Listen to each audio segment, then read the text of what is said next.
Good morning అండి. Welcome to Avantika internet.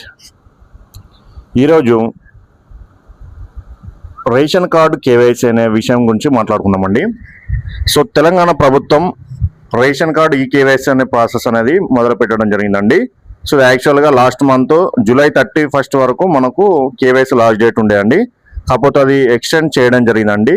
ఈ నెల అనగా ఆగస్టు 31వ తేదీ 2026 వరకు ఈ కేవైసీ అనే ప్రాసెస్ని పొడిగించడం జరిగిందండి.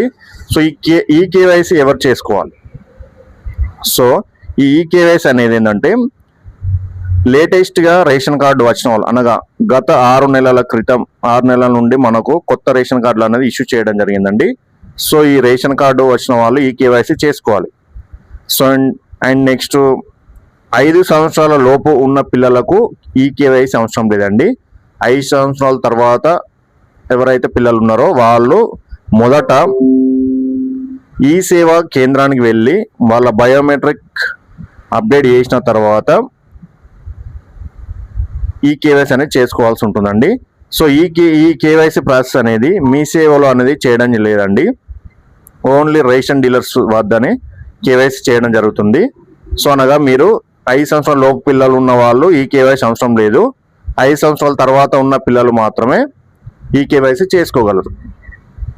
అండ్ అదేవిధంగా మీరు కేవైసీ అనగా ఆధార్ కార్డు అప్డేట్ సెంటర్కి వెళ్ళి బయోమెట్రిక్ విధానంని అప్డేట్ చేసుకొని పిల్లలకు ఆ తర్వాత రేషన్ డీలర్ దగ్గరికి వెళ్ళి ఈ కేవైసీ ప్రాసెస్ చేసుకోగలరు.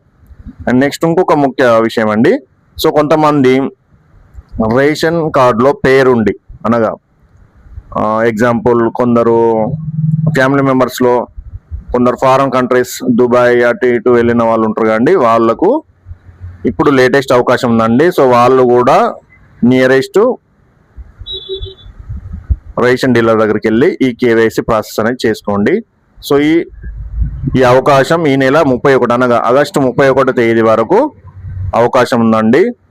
సో ఇంకొక ముఖ్య విషయం, ఈ నెల అనగా ఆగస్టు 1 నుండి రేషన్ షాపుల్లో 3 నెలల రేషన్ బియ్యం అనేది ఇవ్వడం జరుగుతుందండి.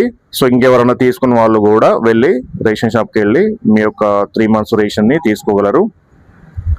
సో ఇలాంటి ఇంకా ముఖ్యమైన విషయాలకు మన పేజ్ని లైక్ అండ్ సబ్స్క్రైబ్ చేయండి. Thank you.